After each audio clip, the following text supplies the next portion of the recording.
Hi friends, എല്ലാവർക്കും പുതിയൊരു വീഡിയോയിലേക്ക് സ്വാഗതം കേട്ടോ. ഇന്ന് ഒരു അടിപൊളി വീഡിയോ ആയിരിക്കും. നിങ്ങൾ ഫുള്ള് കാണുക, സ്കിപ്പ് അടിക്കാതെ കാണുക. ഇന്ന് മോനിഷയുടെ അങ്കിളിൻ്റെ 70ാമത്തെ പിറന്നാളാട്ടോ. 70ാമത്തെ സപ്തതി ആഘോഷമാണ് ഇന്ന്. ഇന്ന് കേക്ക് കട്ടിയാൻ വേണ്ടി പോകണം കേട്ടോ. അപ്പോൾ ഗ്രാൻഡ് ആഘോഷമാണ് ഇന്ന് നടക്കാൻ പോകുന്നത്. അപ്പം അതിലേക്ക് എല്ലാവരെയും ക്ഷണിക്കുന്നു. ഇല്ലേ മനുഷ്യ? അപ്പോവേ അല്ലയോ, നമ്മൾ പോവല്ലേ? അടിച്ചു വിളിക്കാൻ പോവില്ലയോ അല്ലേ? അപ്പം 70ാം സപ്തതി ആഘോഷം ഇല്ലയോ? ആണോ മനുഷ്യ?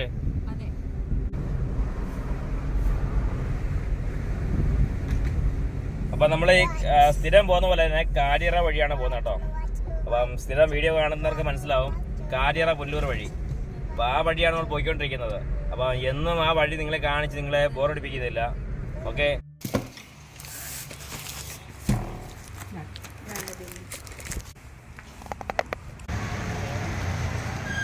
ഹായ് സുഹൃത്തുക്കളെ, അങ്ങനെ നമ്മൾ പുനലൂർ എത്തിയിരിക്കുകയാണ് കേട്ടോ. പുനലൂർ നമ്മൾ ആശ്വലിൻ്റെ വീട്ടിൽ വന്നു. അതായത് ഞങ്ങളുടെ അങ്കിളിന് 70 വയസ്സായി കേട്ടോ. 70 വയസ്സായതിൻ്റെ സപ്തതി ആഘോഷം നടന്നുകൊണ്ടിരിക്കുകയാണ് കേട്ടോ. അപ്പോൾ ആ ആഘോഷത്തിൽ പങ്കെടുക്കാൻ വേണ്ടിയാണ് ഞങ്ങൾ വന്നിരിക്കുന്നത്. അപ്പോൾ നമ്മൾ പ്രോഗ്രാം തുടങ്ങാൻ വേണ്ടി പോവുകയാണ് കേട്ടോ. എല്ലാവരും വന്നുകൊണ്ടിരിക്കുന്നു, പ്രോഗ്രാം തുടങ്ങാൻ വേണ്ടി പോവുകയാണ്. ആദ്യം തന്നെ പ്രാർത്ഥനയോടെ നമ്മൾ ഇത് പ്രോഗ്രാം ആരംഭിക്കാൻ വേണ്ടി പോവുകയാണ് കേട്ടോ. അപ്പം അടിപൊളി പ്രോഗ്രാമാണ്. കുറച്ച് പ്രോഗ്രാമേ നമ്മൾ ഇതിനകത്ത് ആഡ് ചെയ്യുന്നുള്ളൂ. കാര്യം എന്തുകൊണ്ടെന്നാൽ കോപ്പിറൈറ്റ് ഇഷ്യൂ വരുന്നതുകൊണ്ട് ഒരു നല്ലൊരു ഭാഗം വീഡിയോ നമ്മൾ കട്ട് ചെയ്യുകയാണ് കേട്ടോ. ഒരുപാട് വീഡിയോ നമുക്ക് എടുക്കാൻ പറ്റത്തില്ല, കാര്യം കോപ്പിറൈറ്റും കാര്യങ്ങളൊക്കെ വരുന്നതുകൊണ്ട്. കാര്യം റെക്കോർഡും മ്യൂസിക്കും കാര്യങ്ങളൊക്കെയാണ് വരുന്നത്, കരമൊക്കെയാണ് ഇട്ടിരിക്കുന്നത്. അപ്പോൾ അതുകൊണ്ട് തന്നെ നമ്മൾ അങ്ങനെയുള്ള വീഡിയോസ് എല്ലാം കട്ട് ചെയ്യും. അവിടെ ചുരുക്കിയാണ് വീഡിയോ എടുക്കുന്നത് കേട്ടോ. അപ്പോൾ എല്ലാവരും കാണുക, സ്കിപ്പ് അടിക്കാതെ കാണുക.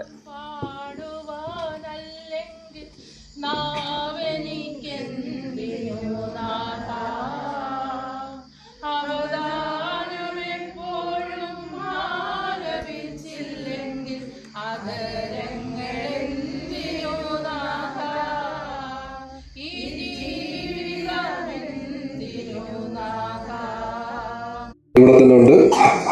കാരണം പപ്പയുടെ ജോലി ചെയ്തവരും എൻ്റെയൊക്കെ അനുഭവം എന്ന് പറഞ്ഞു കഴിഞ്ഞാൽ ഒന്നുമില്ല. പപ്പ 7 വർഷത്തെ അനുഭവം എന്ന് പറഞ്ഞു കഴിഞ്ഞാൽ നമ്മളൊക്കെ ചിന്തിക്കുന്നതിനും അപ്പുറമുള്ള അനുഭവമുള്ള ഒരു വ്യക്തിയാണ് ഇവിടെ ഇരിക്കുന്നത്.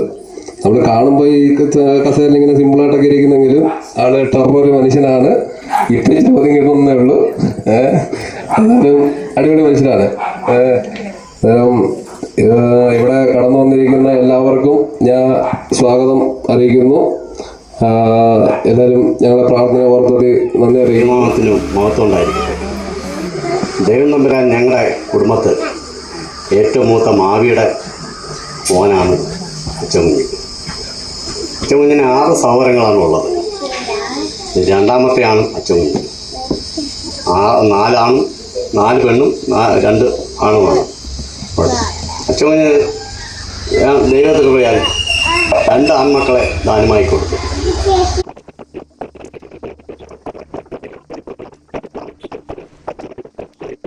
ഇത്രയും പറഞ്ഞുകൊണ്ട് എൻ്റെ വാക്കുകൾ ഉപസംഹരിക്കുന്നു.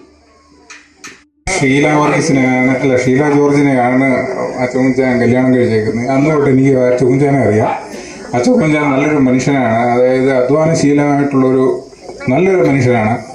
ഇത്രത്തോളം നടത്തിയ ദൈവത്തിന് സ്തോത്രം ചെയ്യുന്നു. ഇനി മുമ്പോട്ടുള്ള ജീവിതത്തിലും അങ്ങനെ തന്നെ സംഭവിക്കട്ടെ എന്നൊരു ആശംസിച്ചുകൊണ്ട് ഞാൻ മാത്രം കുടുംബത്തിന് വേണ്ടിയിട്ട് പ്രാർത്ഥിക്കുന്നു. നന്ദി, നമസ്കാരം.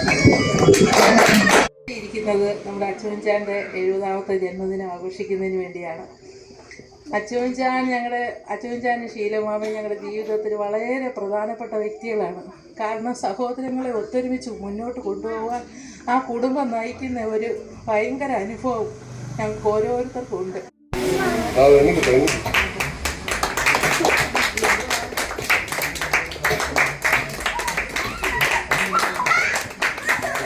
അടുത്തതായി മോനിഷ ആശംസയില്ലെങ്കിൽ ഒരു പാട്ട് പാടുന്നതായിരിക്കും. ആശംസയല്ല, ഒരു പാട്ട് പാടാം.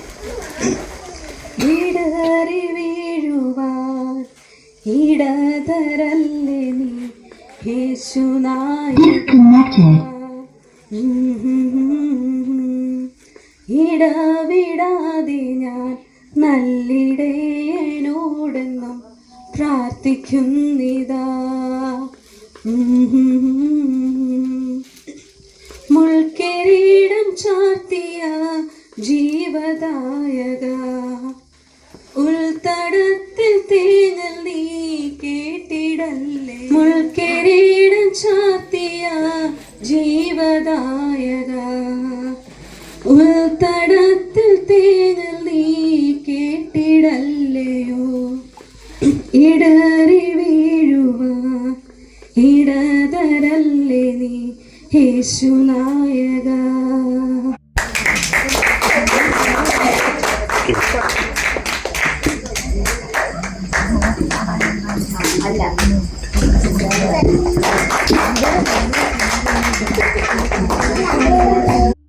സംസാരം പോലെ ഇവിടെ അങ്ങ് ആരും കേട്ട് കാണത്തില്ലെന്നാണ് എൻ്റെ ഒരു അഭിപ്രായം. ഇപ്പൊ നമുക്ക് കേൾക്കാം. വാ.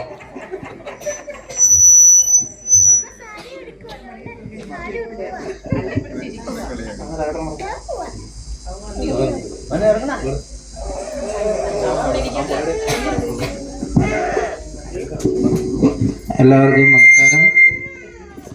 ഇതുവരെയായിട്ട് സ്റ്റേജിൽ കയറി ഇതുവരെ നിന്നിട്ടില്ല. സ്റ്റേജിലായാലും ഇതുവരെ ഫ്രണ്ടിൽ നിന്നിട്ടില്ല. പിന്നെ ഇങ്ങനൊരു ഇതിൽ സത്യം പറഞ്ഞു കഴിഞ്ഞാൽ ആദ്യം പറഞ്ഞപ്പോൾ എനിക്ക് വരണമെന്നുണ്ടായിരുന്നു. പക്ഷേ എന്ത് ചെയ്യണമെന്നറിയാതെ ഇങ്ങനെ നിന്നു. പിന്നെ ഇന്നലെ എൻ്റെ ചേട്ടച്ചാരോടുണ്ട് ദീപിച്ചാൻ. അപ്പം ദീപിച്ചാനും കൂടെ ജസ്റ്റ് എനിക്ക് പോകണമെന്ന് പറഞ്ഞപ്പം കുറച്ച് ഇങ്ങനെ പറഞ്ഞ് പിന്നെ കമ്മിറ്റി അന്നേരം തന്നെ ടിക്കറ്റ് എടുത്ത് അന്നേരം കയറി വന്നതാണ്. പ്രത്യേകിച്ച് പ്ലാനിങ് കാര്യങ്ങൾ അങ്ങനെയൊന്നും ഇല്ലായിരുന്നു. പക്ഷേ ഇങ്ങനെ വന്നപ്പോൾ എനിക്ക് സത്യം പറഞ്ഞു കഴിഞ്ഞാൽ നല്ലതായിട്ട് ഇതിന് കൂടണമെന്ന് എനിക്ക് വലിയ ആഗ്രഹം ഉണ്ടായിരുന്നു. എന്തായാലും ദൈവം സഹായിച്ച് എനിക്കത് അതിൽ സാധിച്ചതിൽ എനിക്ക് കിട്ടാനെ അധികം സ്നേഹം ഇവിടെ കിട്ടി എൻ്റെ മമ്മിയും പപ്പയുടെയും കയ്യിൽ നിന്ന്. വേറെ ഒന്നും പറയില്ല. Thank you for coming. ഞങ്ങളെ ഒത്തൊരുമിച്ച് സന്തോഷത്തോടെ ജീവിക്കാൻ ദൈവം അനുവദിക്കണമെന്ന് ഞാൻ ആഗ്രഹിക്കുന്നു. വന്ന എല്ലാവർക്കും താങ്ക്സ്. പിന്നെ വിളിച്ചവരെല്ലാവരും മാതിരി എല്ലാവരും വന്നിട്ടുണ്ടെന്ന് തോന്നുന്നു. എല്ലാവർക്കും താങ്ക്സ്.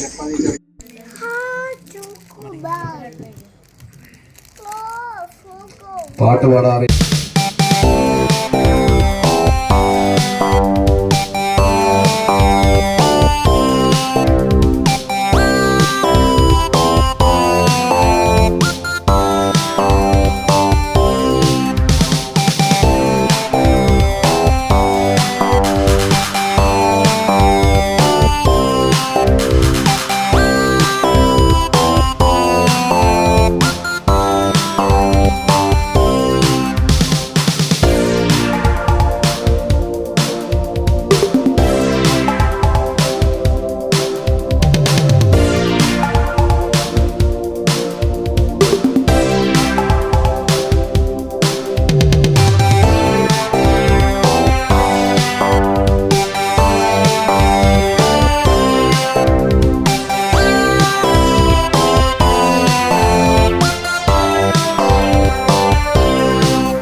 മാങ്ങ പ്രായത്തിൽ നിന്നെ ഞാൻ കണ്ടപ്പോ മാങ്ങടമാകട്ടെ എന്റെ മുന്നാരെ മാമഴമാ